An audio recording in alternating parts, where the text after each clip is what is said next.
Bom dia, boa tarde, boa noite. Estamos começando mais um TRCast. Depois de um longo período sabático, retornamos com o nosso episódio. Eu sou o Matheus Campos. E eu sou o Marcos Mendes. Eu sou o Diego Silva. Bom, meus irmãos, estamos hoje com o Diego Silva. Ele tem 31 anos, é casado com a Marta, é pai do João, pai do Pedro e pai do Tiago, que está em gestação. Ele é bacharel em Teologia pela Unigran Rio, em 2022. É presbítero na Primeira Igreja Presbiteriana de Fragoso, Rio de Janeiro, desde 2021. E também é seminarista do JMC 2023. Muito obrigado por ter aceitado a participar conosco aqui na gravação.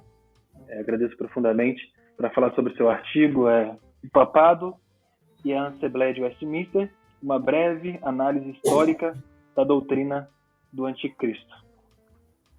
Então, meu irmão, é um prazer estar com vocês aqui, gravando esse podcast. Marcos, que é parceiro lá do JMC e colega, né? Estamos aí aproveitando um pouco as férias. E esse trabalho foi o artigo que nós fizemos na matéria de metodologia da pesquisa científica. O reverendo Edson Faco deu para a gente essa oportunidade de escrever a respeito de algum assunto da Confissão de Fé de Westminster. Foi muito prazeroso falar sobre esse assunto, um assunto que é bem controverso hoje em dia. Muitas pessoas têm dúvida, causa até um pouco de estranheza quando algumas pessoas sabem que a Confissão de Fé de Westminster defende que o Papa é o anticristo bíblico. Uma vez que no nosso país, especialmente no nosso país, por conta do dispensacionalismo e da perspectiva escatológica, muitas outras pessoas, muitas outras personagens foram ventiladas como sendo o homem do pecado, a doutrina do anticristo. Então, por esse interesse mesmo que eu tenho já de escatologia há algum tempo, eu quis pesquisar e escrever sobre o assunto, tentar entender melhor como era a ideia, qual era a ideia da Assembleia de Westminster, né, quando ela estava declarando de maneira tão taxativa que o Papa é o anticristo. E eu espero ajudar aí aqueles que querem também compreender por que a Confissão de Fé colocou dessa maneira, tentar entender também por que o anticristo se encaixa nesse perfil, né, do anticristo, ou melhor, por que o Papa se encaixa nesse perfil do anticristo bíblico. Tá, então o anticristo não é o Elon Musk, nem o Bill Gates, nem o Mark Zuckerberg, né? É o Papa, né? Eu creio que não. Amém. Diego, só uma pergunta para a gente começar aqui. Você vai falar alguns versículos, mas tem algum versículo-chave que você acha que a confissão já se baseia? Tem algum versículo-chave que você acha interessante a gente começar algo? Então, a Confissão de Fé trabalha o texto 2 Tessalonicenses, capítulo 2, né? Deixa eu pegar aqui a confissão. O trecho que a Confissão de Fé coloca é 2 Tessalonicenses 2, versículos 3 e 4. Ninguém de nenhum modo vos engane, porque isto não acontecerá sem que primeiro venha a apostasia e seja revelado o homem da iniquidade, o filho da perdição, o qual se opõe e se levanta contra tudo o que se chama Deus, o objeto de culto, a ponto de se assentar no santuário de Deus, ostentando-se como se fosse o próprio Deus. E aí o que acontece? Como eu disse, né? Existem diversos textos na Escritura que falam sobre a pessoa do anticristo, desde o Antigo Testamento. Se nós fôssemos tratar aqui de cada texto em específico, e a gente fosse tratar da doutrina do anticristo de maneira pormenorizada, a gente teria que fazer um podcast só para isso, né? Então, a gente vai ter que pressupor aqui mais ou menos algumas características que são tradicionalmente bem conhecidas de quem é o anticristo. Aquele é uma liderança de escala mundial e política, um líder religioso, um impostor da fé, alguém que diz ser o próprio Cristo ou substitui a Cristo, e, no final das contas, ele se torna um opositor da fé verdadeira. E alguns textos que eu acho que são importantes para quem não teve contato ainda com essa doutrina seria Daniel 11, capítulo 11 e 12, 2 Tessalonicenses, o texto que eu acabei de ler, mas especialmente dos versos 1 a 12. 1 João, capítulo 2, dos versículos 18 a 28, e o sermão profético, né, de Jesus, Mateus 24, do 4 ao 24. Sem contar o livro de Apocalipse, né, especialmente o capítulo 13, que fala sobre o anticristo. Mas todos esses textos, eles vão apontar para essas características mais evidentes, né, da proeminência política, religiosa e da oposição à fé cristã. Só pra gente jogar mesmo na conta do Papa, vamos falar assim, mas pra gente jogar mesmo que o versículo, que a Bíblia e a Confissão tratam do Papa, teria como uma personalidade fora da igreja cristã, seja católica ou protestante, ser o anticristo? Eu sei que sai um pouco do então, tempo. É só pra gente divergir e cair do seu artigo mesmo e usar as características. Então, pois é. O que eu concluo no meu artigo, essa é a conclusão que eu acabo chegando no meu artigo, é que a Confissão de Fé de Westminster, ela considerou o assunto do anticristo em termos eclesiológicos. O que eu quero dizer com isso?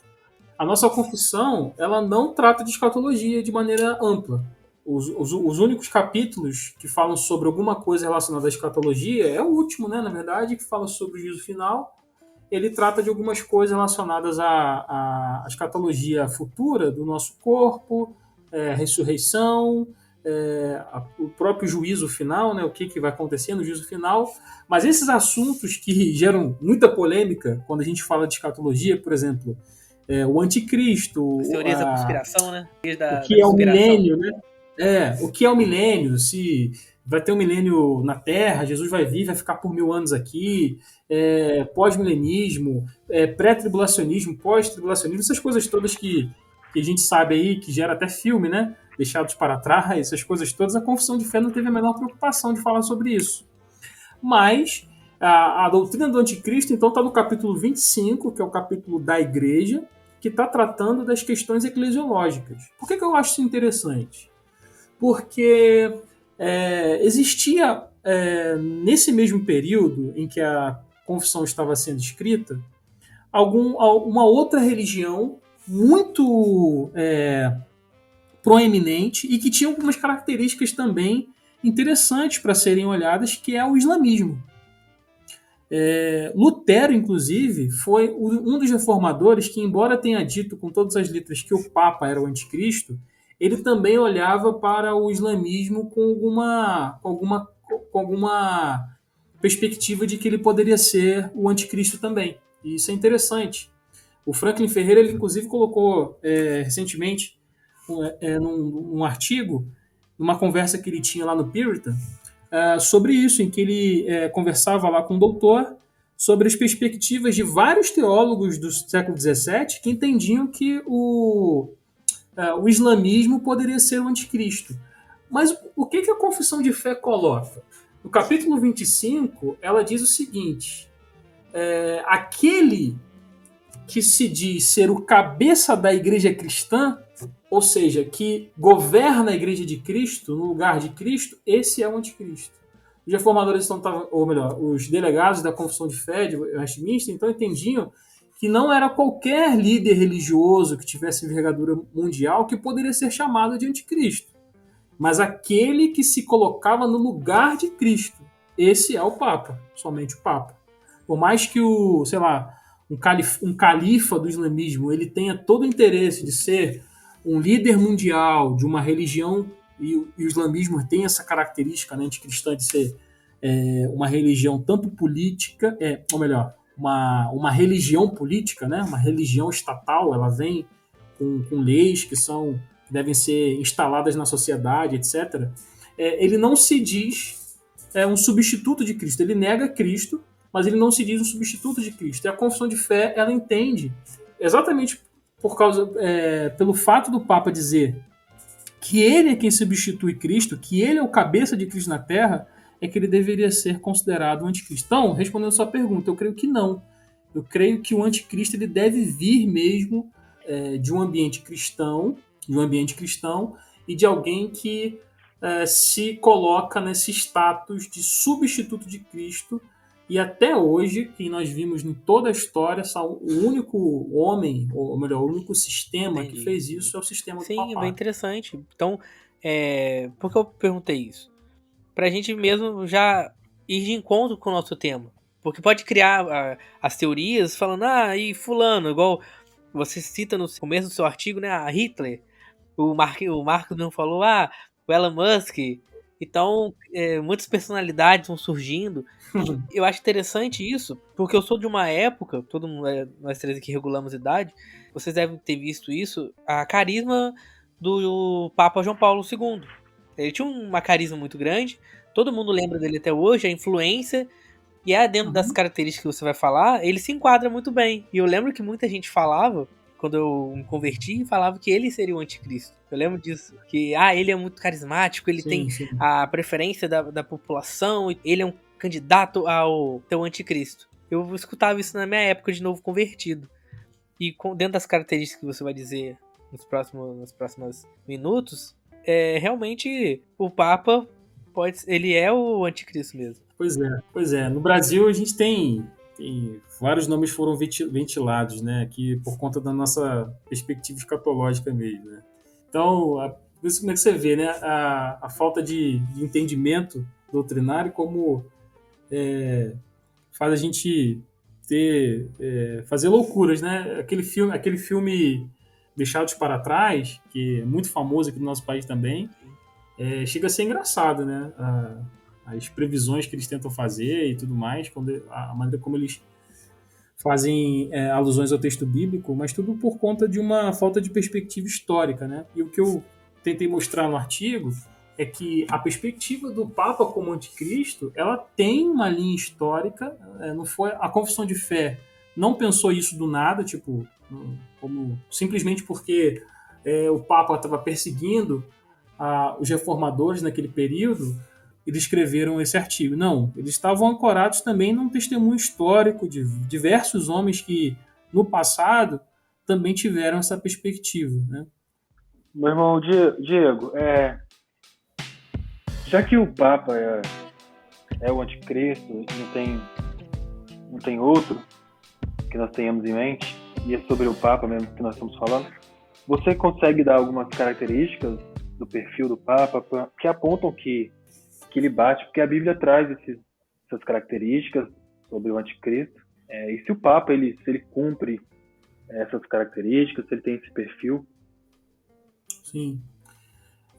Bom, como eu disse, algumas pessoas na história já olhavam para o Papa como anticristo, mas especialmente os reformadores, os pré-reformadores. Antes disso, é interessante destacar os pais apostólicos e muitos homens desse período já identificavam que o anticristo surgiria dentro do contexto do Império Romano, ou dentro do próprio Império Romano, ou depois que o Império Romano caísse. Então, muitos comentaristas, inclusive William Hendrickson, né, ele diz que é provável que até mesmo Paulo, quando estava escrevendo lá 2 Tessalonicenses capítulo 2, quando ele diz que existia uma força que detinha, né, a manifestação do Espírito Santo, aquele que o detém, Paulo estava falando possivelmente do Império Romano.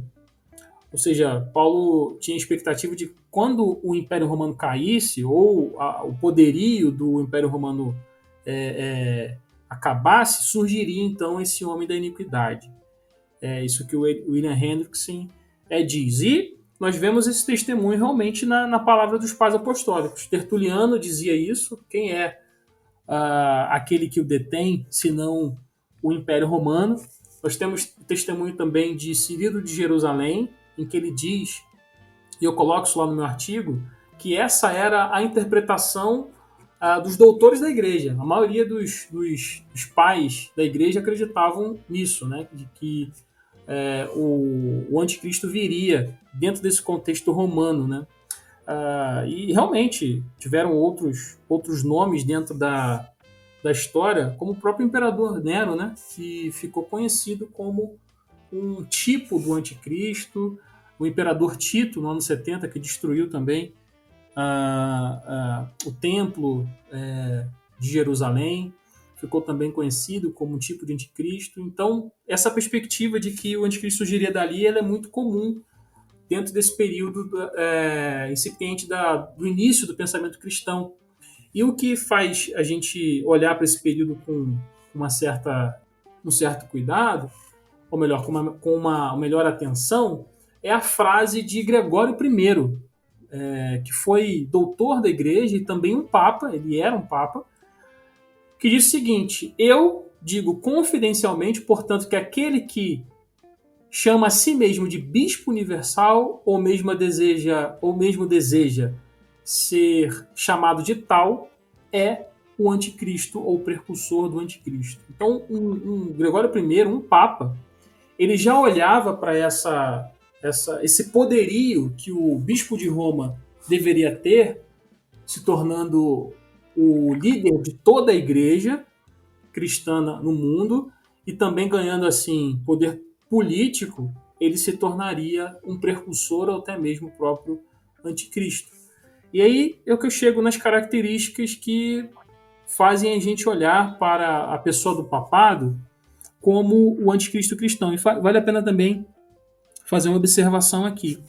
Rhodes, né, um grande comentarista da Confissão de Fé de Westminster, ele destaca que é claro que a Confissão de Fé de Westminster não estava dizendo que um papa especificamente é o anticristo. A Confissão falava do papado, da sucessão e dessa instituição como sendo a manifestação do anticristo. Então, a sucessão desses papas mostravam mesmo esse caráter anticristão, até que no dia em que Deus determinasse, surgiria aquele papa, aquele homem que se manifestaria como aquele homem da iniquidade que a Bíblia falava. Isso é importante destacar, né, porque isso também faz a gente refutar aqui alguma argumentação de que a Confissão de Fé de Westminster errou, né, porque ela estava dizendo que aquele papa do período em que a confissão estava sendo escrita era o anticristo. A confissão teria errado mesmo, né? Porque não foi, Jesus não voltou, e aí a confissão teria errado. Mas a confissão queria dizer que o papado, essa instituição, ela se denomina como anticristã. Por quê? 3 características importantes: a reivindicação de soberania espiritual, a reivindicação de soberania política e a reivindicação de soberania divina. Primeiro, o Papa ele se autodenomina o líder da igreja, espiritualmente, e o título que mais evidencia o Papa é o de Vigário de Cristo. Sim. Vigário de Cristo significa fazer às vezes. E tem um texto muito conhecido sobre esse tema, né, a doutrina do Papa como anticristo, que é do reverendo J.A. Wylie, que está traduzido pela Naderi. E naquele texto ali ele faz uma observação interessante. Se fosse fazer uma tradução do termo vigário de Cristo para o grego, isso seria anticristo. Então, o termo vigário de Cristo em grego é anticristo. E é interessante observar como os próprios papas identificam esse termo.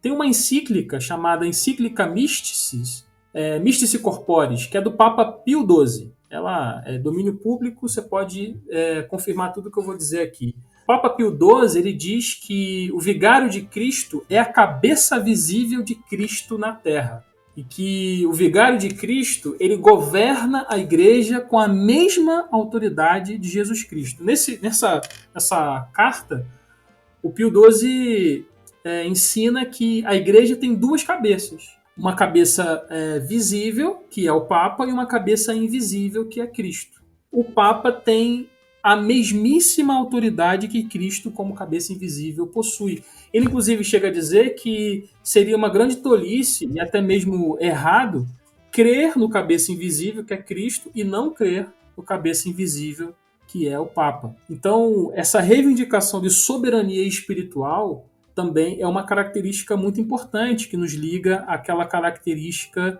do anticristo como sendo uma espécie de impostor, alguém que arroga para si esse status divino, que se assenta no trono de Deus, é uma característica muito importante. A segunda característica que eu colocaria é a soberania política. Até fácil aqui tratar desse assunto, porque por mais que nós não tenhamos lido alguma coisa a respeito dessa doutrina, é fácil lembrar de como o Papa teve poder na história. E eu diria que o papado, foi a pessoa com mais autoridade política em todos os tempos. Desde quando o Papa se tornou o bispo universal, o bispo de Roma, e começou ali a ganhar também poder político, porque Roma se tornou a capital do império e dali promulgava as leis, etc. O Papa começou a ter uma envergadura política que a gente nunca mais viu, né? E por muito tempo, por eras, por séculos, o Papa governou nações, impérios, governos, reis. Os reis se dobraram aos pés do Papa, os príncipes se dobraram aos pés do Papa por muito tempo, com essa reivindicação de soberania temporal. Então, essa é uma característica muito importante quando a gente olha para a doutrina do papado como anticristo. E também é essa doutrina que talvez, ou melhor, essa característica que talvez faça com que muitas pessoas não identifiquem hoje o Papa como o anticristo, porque comparado ao que o Papa já teve no passado, ele não tem tanta envergadura política, né? Hoje em dia, o Papa, embora ele seja uma figura muito importante, que as nações acabam recorrendo para os discursos e as opiniões, etc., hoje o Papa não manda, né, como ele já mandou no passado. Mas isso, como inclusive o reverendo Ageu, né, falou com a gente a respeito dessa parte da doutrina da confissão em sala de aula, isso não quer dizer que isso não possa mudar. Né? E eu acho que isso aqui é interessante falar, porque à medida em que as coisas vão passando, vão mudando, né? E a gente olha hoje para o mundo, e talvez a coisa, o que mais chama atenção em relação à sociedade seja essas pautas progressistas e em relação ao poder que elas trazem, né? Os políticos que estão se envolvendo com essas pautas, aquela agenda de 2030 da ONU, etc., que são as questões LGBT, entre outras coisas, eles acabam ganhando muito voto, né? Eles têm muito voto. Então, esse Papa também, o Papa Francisco, ele é considerado, inclusive por muitos católicos hoje em dia, um Papa muito, muito, muito alinhado à esquerda, muito alinhado ao progressismo, etc. E a gente poderia fazer uma conjectura aqui de como um Papa dessa natureza, que tivesse alinhado mais a essas pautas progressistas, ele conseguiria também envergadura política e até mesmo um apelo político maior, uma vez que ele conseguiria mais adepto. Né? Vamos fazer aqui uma conjectura louca aqui, uma coisa que eu sei que é só coisa da minha cabeça. Mas vamos supor que um Papa decidisse, porque ele, como ex-cátedra, ele poderia promulgar uma doutrina que o homossexualismo não é mais pecado e que a Igreja Católica poderia, então, casar os homossexuais. O que vocês acham? A Igreja Católica ia crescer? Sim, ela ia ter mais adeptos, até porque busca-se muita aceitação da Igreja para essas causas. Então, creio que a Igreja com certeza iria crescer. Pois é.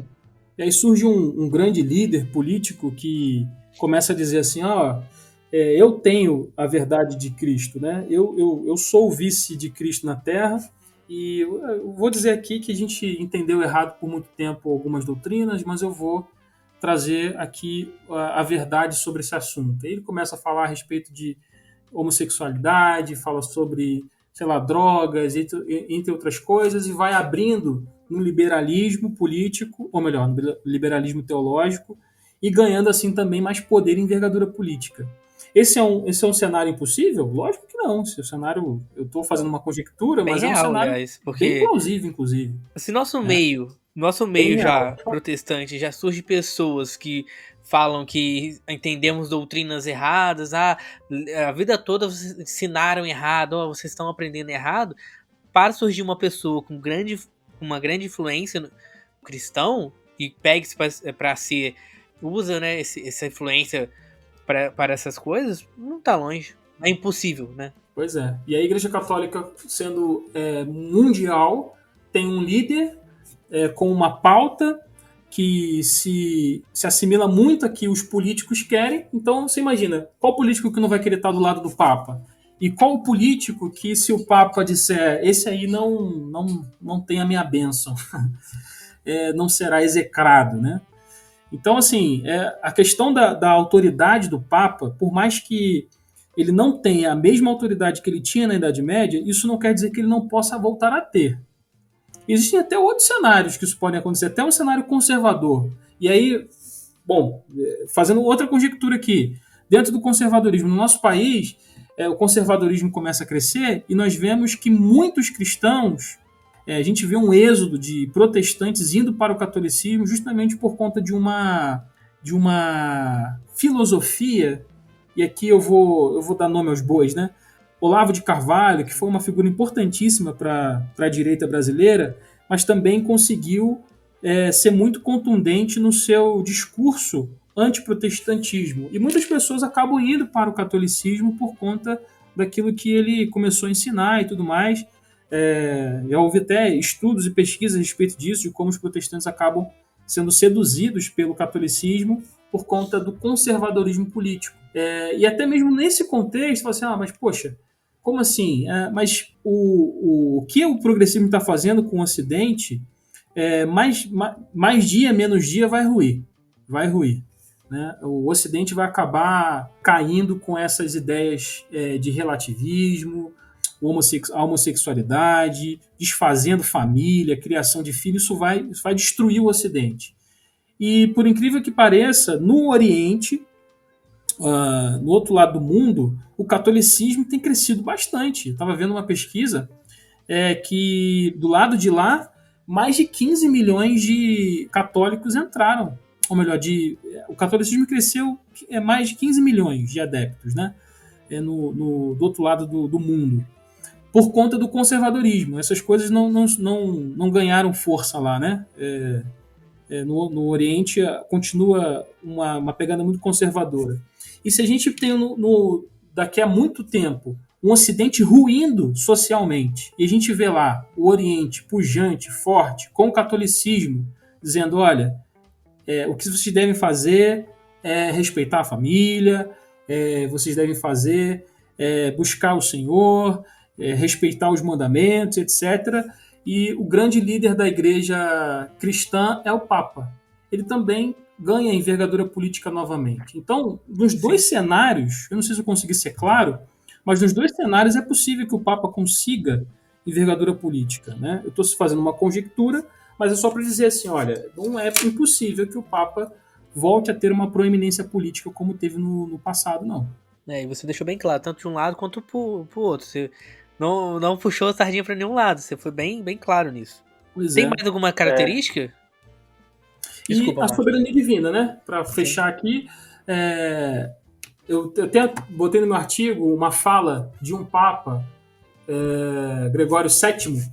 Ele diz o seguinte: aquilo que foi dito a respeito de Cristo, elas podem ser ditas a meu respeito. Eu tenho a autoridade dos reis. Eu sou tudo em todos e sobre todos. Assim como Deus, Ele mesmo e eu, o vigário de Cristo. Temos um só consistório. Eu sou capaz de fazer quase tudo o que Deus pode fazer. O que podem me considerar senão Deus? Então, essa é a fala de um Papa. Né? O católico poderia argumentar. A fala de um Papa não fala por todo o papado, etc. Mas a figura do Papa tem algumas características que o coloca em status divino. Por exemplo, infabilidade. O Papa, quando fala ex cátedra, ele fala pelo próprio Deus. Os irmãos já viram aí recentemente que o Papa Francisco ele alterou um trecho da oração do Pai Nosso, né? Da oração do Nosso Senhor. E ele faz isso com autoridade, ex cátedra, que ele acha que possui, de promulgar doutrina, dogma, de excluir pessoas da igreja, de fazer, no caso como no passado, Santa Inquisição, matar pessoas, tudo isso em nome de Deus. isso o coloca realmente nesse status divino, o que o anticristo possui, né? Então, veja, nós falamos aqui da autoridade espiritual, aquele que se assenta no trono como sendo o substituto da igreja. Nós falamos de autoridade política, porque por mais que o Papa não tenha, ele arroga para si essa autoridade política, ele quer que os reis da terra se prostrem a ele quer que os reis da terra vão até ele para pedir conselhos, etc. E a reivindicação de soberania divina, né, que seria a última característica que eu ponho aqui como sendo uma característica anticristã.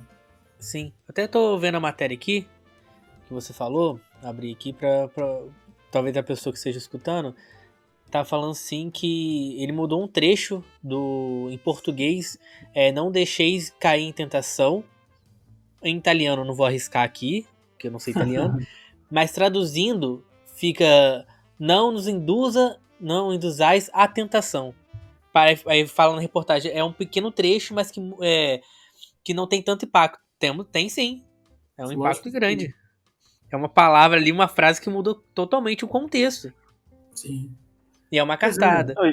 E começa assim, começa com uma coisinha que para muitos não faz efeito, porque ele trocou agora, é tudo achando normal. Aí depois ele troca algo que vai realmente fazer efeito na vida das pessoas, todo mundo vai estar acostumado, vai achar normal ele trocar as coisas, vai achar que realmente ele tem essa autoridade de fazer doutrina ou até mesmo trocá-las, né? Uma coisa que você falou, Diego, sobre o êxodo protestante para o catolicismo, é uma coisa que eu vi ontem, cara. Eu tava vendo uma live do deputado Nicolas Ferreira. Assim, vamos deixar tudo no seu quadrado, né? Ele é político e tal, nós somos teólogos. Mas a questão é a seguinte, cara, ele fez uma live, oração em prol do Brasil. Ok, até aí tudo bem. Sabe, mas o que ele fez que me deixou, assim, preocupado, é que ele chamou um papa para fazer a live com ele, para orar, para dar explicação, para dar lição de moral. Padre, aí. Né? Um padre, isso. Não foi o papa, não. Um padre. O papa, eu ficar com medo. Esse Nicolas tá importante.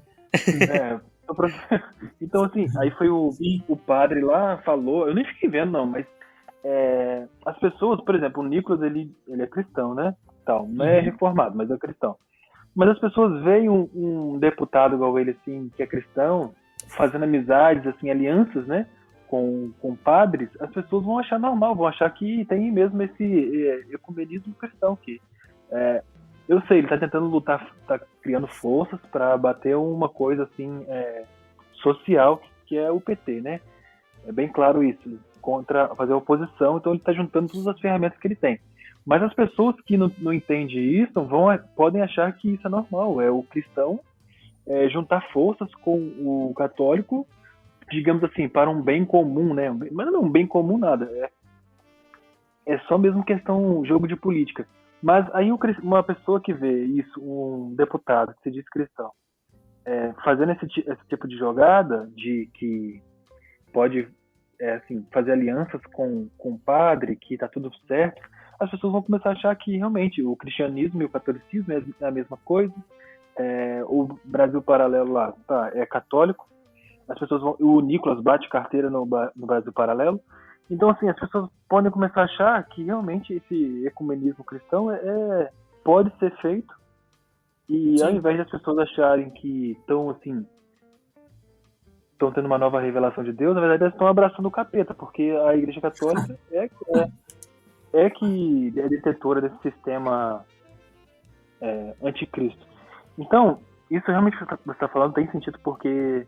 E acontece assim, parece que eu estou falando uma bobeira, mas as pessoas que têm menos conhecimento, elas podem começar a realmente ir para sair do protestantismo, ou até mesmo pior, frequentar a igreja evangélica, aí acabou a igreja evangélica, ou vai para a missa, ou acabou a missa, vai para a igreja evangélica, aí fica essa dança, né? Cada hora é um vídeo. Eu vi essa live aí, o Marcos. Eu vi e pensei na hora que eu vi lá a imagem, né, que eles colocaram, oração pelo Brasil, aí tinha lá a foto do Nicolas e tinha um padre do lado e tinha mais alguém que eu não sei quem é. Eu na hora pensei, falei, olha, tem a ver com o que a gente vai falar amanhã. Sim, porque ele tá no. Aí tem a desculpa de que ele tá no. Que ele é deputado e aquele negócio que nós aprendemos, né? O sermão do monte não serve para aquele que ocupa cargos na sociedade. Mesmo ele fazendo isso, ele consegue jogar essa barreira de que as pessoas podem achar normal. O católico e o cristão pode andar de mão dadas, não tem erro teológico, não tem. E vai caminhar para isso que você está falando, do Papa ter uma certa autoridade sobre as outras pessoas, né? Quando eu fui escrever sobre isso, Marcos e Matheus, eu falei assim, poxa, qual é a relevância desse tema para hoje em dia? Porque esse é um tema, inclusive que dentro da nossa igreja, e aqui nós todos somos presbiterianos, né? Eu posso falar nossa igreja. É um tema que nem todo mundo fecha assim com muita tranquilidade. Inclusive, a gente sabe que tem alguns pastores que são bem consistentes teologicamente, são bem confessionais e que não defendem isso com tanta avidez e tão taxativamente. O que me fez escrever sobre isso foram duas coisas. Primeiro, o reverendo Ageu, naquele livro Subscrição, a prática da subscrição confessional, ele fala que ele dá um exemplo de que a igreja irlandesa começou a ruir confessionalmente e começou, inclusive hoje a igreja irlandesa ela ordena até pastores gays, quando começaram a fazer concessões, especialmente sobre a doutrina do Papa. Quando disseram assim, olha, essa doutrina ela não faz mais sentido, a gente tem que tirar isso da nossa confissão. Então, quando foram revisar essa parte da confissão lá, abriram brecha para revisar todo o resto e acabou que hoje a igreja ordena até pastores homossexuais. E a segunda coisa que me fez pensar e escrever sobre isso foi justamente isso que você está falando aí, Marcos, que é esse ecumenismo cristão, que é a ideia de que o cristão hoje tem de que o católico é nosso irmão, sabe? E deixa eu fazer uma distinção aqui. Eu não estou falando do fiel católico lá, da gente fazer, né, uma santa inquisição protestante, sei lá, alguma coisa do tipo, né, e a gente odiar católico nesse sentido. Não é isso que eu quero dizer, não. Mas é que a gente não pode ser ingênuo ao ponto de dar as mãos para um católico, no contexto assim de, como o Nicolas fez ali, promover orações juntos, como se estivesse falando com Deus no mesmo nível, no mesmo pé, porque eles estão numa religião de engano, eles estão numa religião de engodo. O catolicismo ele é engodo puro, ele é engano puro, do início ao fim. Eles ensinam Cristo falso, eles ensinam doutrinas falsas, eles estão levando os homens há muito tempo para o caminho da perdição. E a gente ingenuamente chegar e dar a mão para o cristão, dar a destra da comunhão para um católico, é muito perigoso. E a gente vê isso acontecendo assim com muita... todo dia, né? Eu vejo isso acontecendo. As pessoas chamando os católicos de irmãos. Isso faz realmente se tornar aquilo que o Marcos estava falando e lembrando aqui dos textos que nós lemos. Uma característica do anticristo é que ele vai fazer milagres e prodígios. Isso é importante porque, conectado a, por exemplo, aqui Jesus diz em Mateus 24, ali diz que surgiriam muitos anticristos, no finalzinho mesmo do sermão profético, e que, se fosse possível, até mesmo os eleitos seriam enganados. Ou seja, o anticristo ele vai ser algo. Por isso que eu acredito que o anticristo tem que surgir mesmo de um contexto bem cristão, porque ele vai ser muito parecido, sabe, com a fé cristã. Ele vai estar dialogando com Cristo. Ele tem uma Bíblia, ele fala de Cristo. Ele vai ser alguém que é muito identificado com o cristianismo e com o próprio Cristo. E aí é que entra o problema desse nosso ecumenismo, porque os irmãos e as pessoas que não estão atentas a isso, elas estão realmente muito próximas desse engodo, desse erro, né? Nós somos calvinistas, né? E esse texto é interessante porque Jesus deixa claro, né? Se fosse possível, né? Se possível fosse, até mesmo os eleitos seriam enganados. É porque os eleitos não serão enganados. mas a gente não pode ser enganado, a gente não pode, a gente não pode ser ingênuo ao ponto de achar que a Igreja Católica ela é nossa irmã, ela é nossa amiga. Pelo contrário, ela é nossa inimiga, a nossa maior inimiga. Ela está anunciando um Cristo falso, ela está anunciando um evangelho falso, um evangelho de engano há muito tempo. E é por isso que os reformadores foram tão pesados nas críticas que fizeram com a Igreja Católica. E as mesmas críticas nós deveríamos estar fazendo hoje, e não dando as mãos e abraçando essas doutrinas, essa igreja como se fosse nossa amiga e nossa irmã. Dando continuidade aqui, não sei se essa parte entraria, esse trecho final que você disse, mas por que ainda aprender sobre essa doutrina? Porque qual é a importância de aprender, de se conhecer essa doutrina? Igual se fosse a igreja da irlandesa ou holandesa? Irlandesa. A irlandesa começou a declinar no momento que ela foi rever essa parte da confissão, que abriu brechas para outras coisas. Qual você acha a importância de estudar hoje em dia e saber sobre essa doutrina? Eu creio que para se defender, acho que primeiro uma questão apologética. É criado num país católico, mas a gente conhece pouco o catolicismo enquanto a teologia católica. E aí quando a gente vê jovens, né, na nossa congregação, um tempo atrás nós tivemos um jovem que acabou saindo da nossa igreja e foi para uma igreja católica. Graças a Deus ele voltou. Viu que era realmente engano. As pessoas não sabem se defender e nem mesmo atacar no contexto assim de saber o que os católicos acreditam. E o JMC ano passado inclusive fez uma conferência teológica justamente sobre isso, né? Sobre o catolicismo, para dar munição para a igreja se defender das doutrinas católicas e também saber reconhecer os erros deles, né? Então, por que esse assunto é importante? Porque estudando essa questão do papado como anticristo, a gente começa também a entender muitas doutrinas católicas que são perniciosas e que são enganosas, né? Então, a gente protege a nossa fé, a gente sabe que para que a gente não seja levado por qualquer vento de doutrina, a gente precisa conhecer a fé, a gente precisa conhecer a palavra de Deus. Então, à medida que a gente vai também estudando essas doutrinas falsas, vai conhecendo os erros doutrinários dos católicos, a gente vai tanto se protegendo como também adquirindo armas e também escudos de defesa para essas investidas católicas que nós estamos vendo aí o tempo todo no nosso contexto protestante brasileiro, né? Sim. Eu tenho certeza que os irmãos já viram ou até mesmo conhecem alguém que era protestante e foi para uma igreja católica assim nos últimos anos, né? É uma coisa muito rara de acontecer ultimamente. Eu acho que se dá justamente por isso, pela falta de conhecimento e pela falta de preparo que nós temos em relação a essa teologia católica.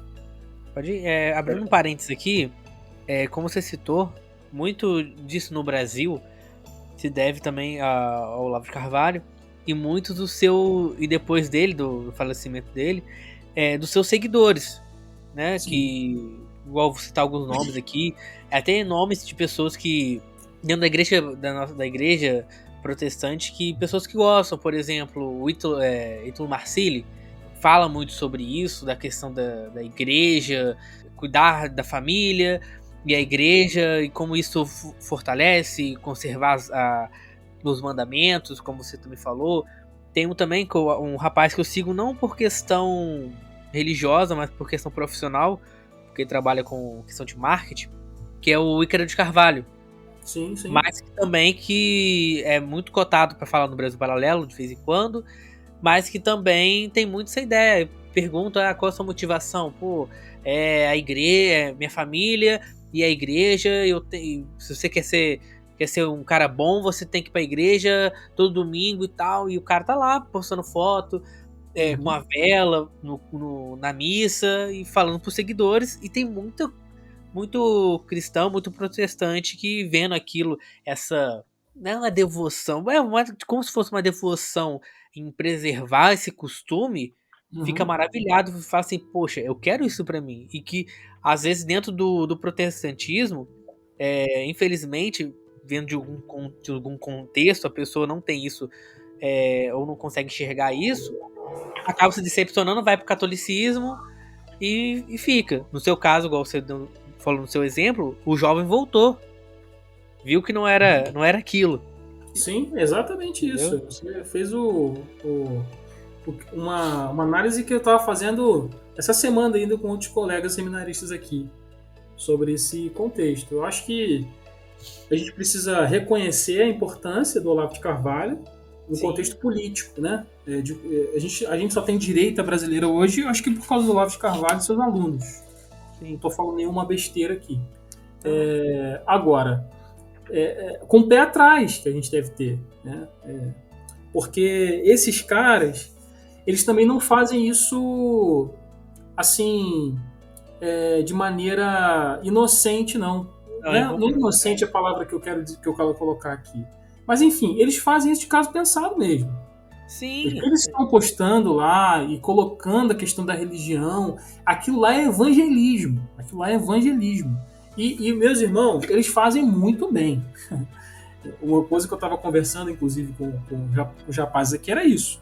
Eles têm uma assimilação com a cultura que, assim, é muito, muito boa. E a maneira como eles falam sobre a vida, sobre família, sobre os negócios, linkando com a fé, com o cristianismo, assim, é fantástico. Você olha assim e fala, cara, que sacada, que coisa maravilhosa e tal. E é isso que seduz.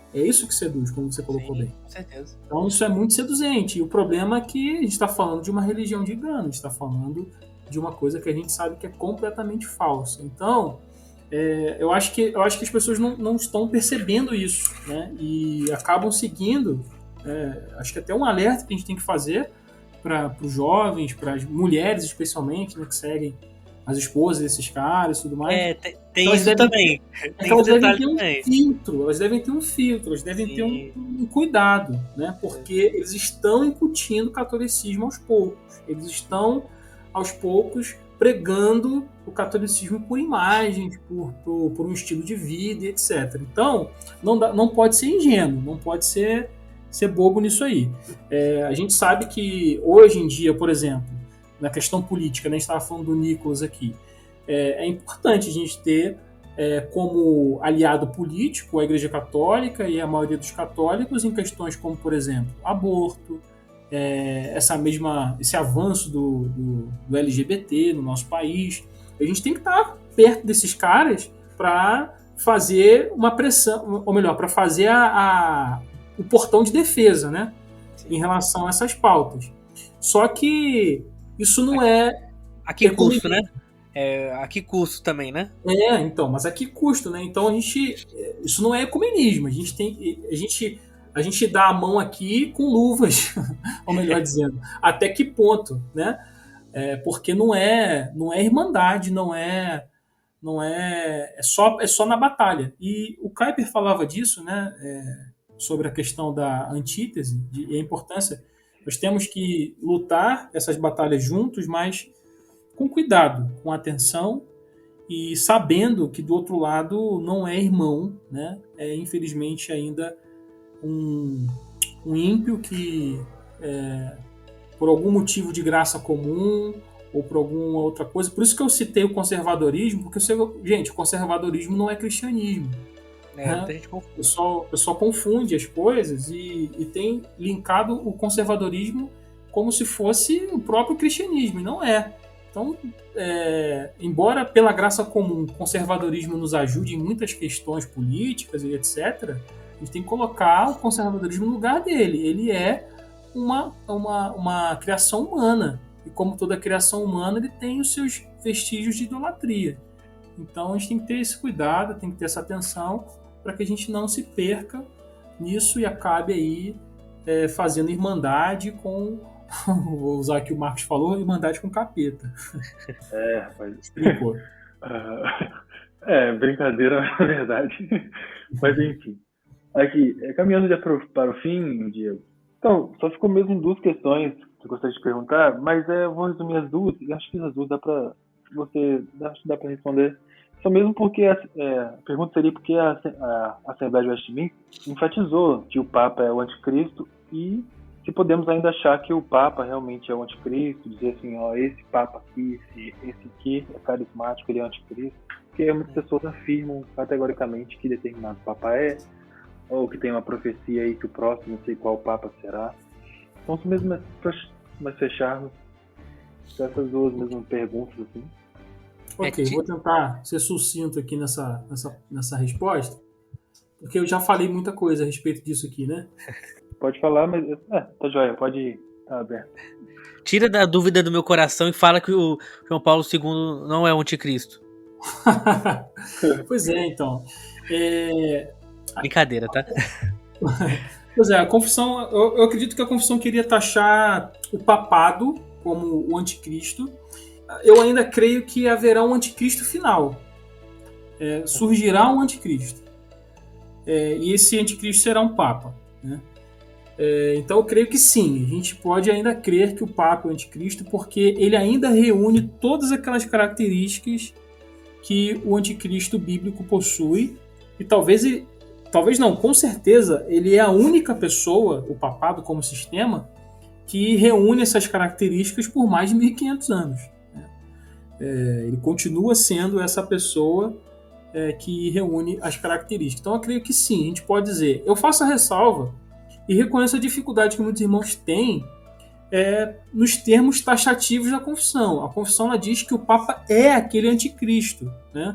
Enquanto alguns irmãos defendem que o Papa é um anticristo, um tipo do anticristo. Inclusive o Van Chad Dixon, né, naquele guia de estudos da Confissão de Fé de Westminster, ele também diz a respeito disso. A OPC nos Estados Unidos ela se colocou dessa maneira. Então eu entendo a dificuldade que alguns irmãos têm.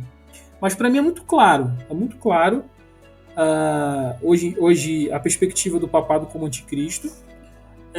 A confissão de fé fez isso não somente por conta da perseguição que o papado fazia no período em que ela se reuniu, mas por toda essa carga histórica que eu falei para os irmãos aí. Nós vimos lá que se nós formos até a patrística, alguns pais, nós encontramos lá vestígios dessa doutrina do líder de Roma como sendo o Papa. O líder de Roma se tornou o Papa, né, o Bispo Universal.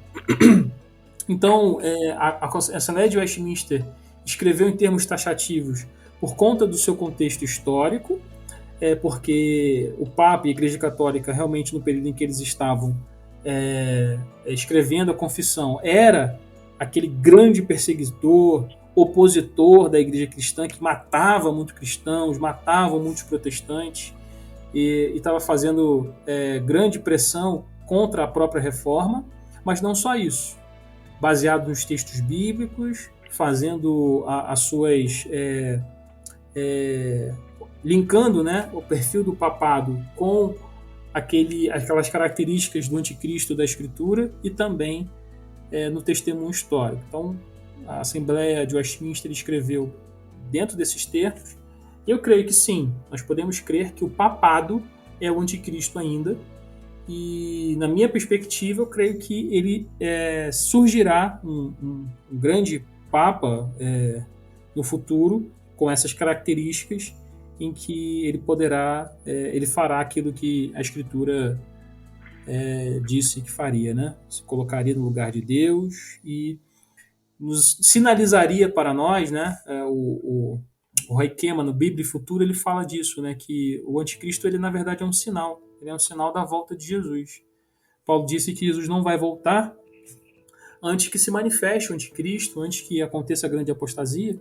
Então, quando nós virmos esse grande líder proeminente, esse Papa, nós saberemos que está próximo, muito próximo, mais do que nunca, a volta de Jesus Cristo.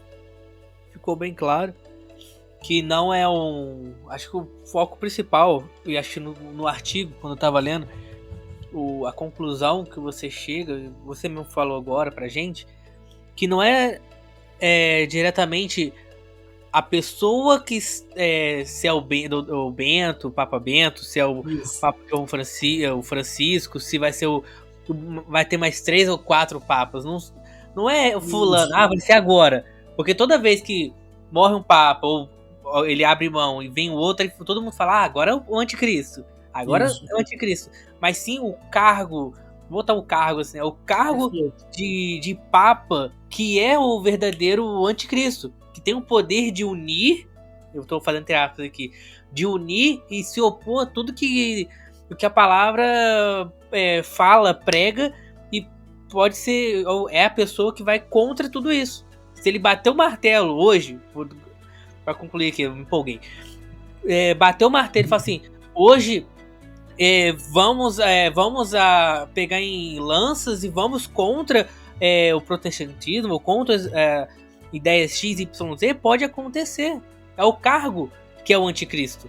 Mas isso é muito legal. Isso é legal de estudar, de se ver a necessidade, porque a gente fica especulando, acho que é muito da cultura do brasileiro, especular pessoas. Mas não é a pessoa, mas é o cargo em si, a influência que ele tem, o poder que ele tem. É isso mesmo.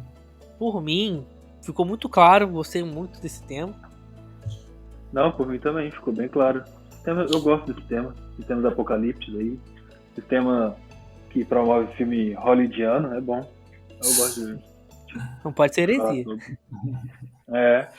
Falta muito disso. Diego, eu agradeço muito sua participação conosco.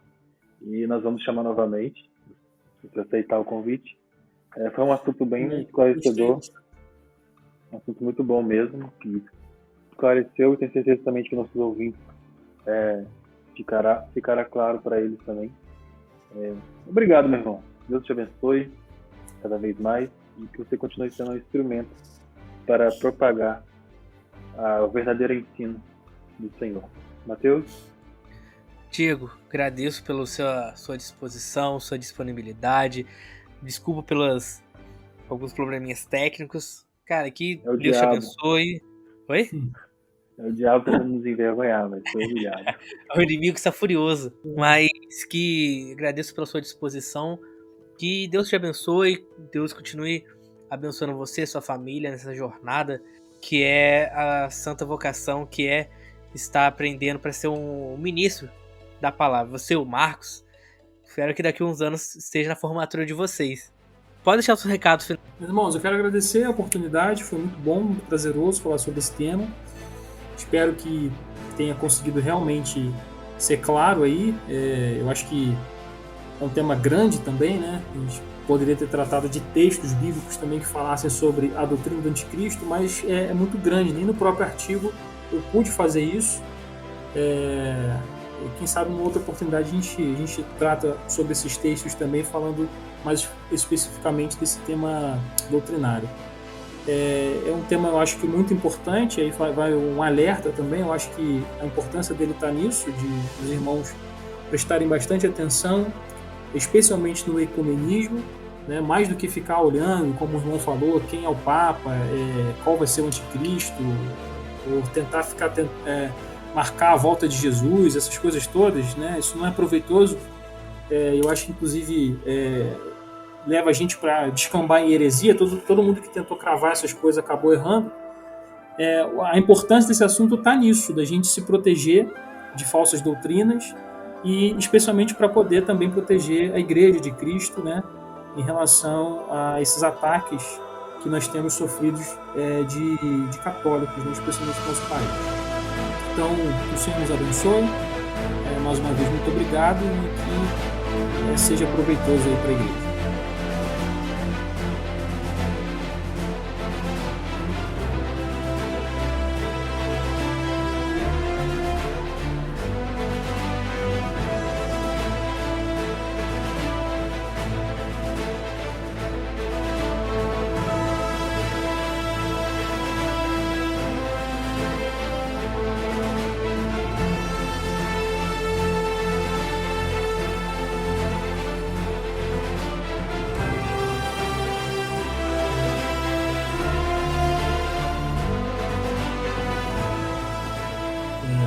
Lembrando aos nossos ouvintes que o filme Deixados para Trás, ele foi lançado novamente agora nos cinemas.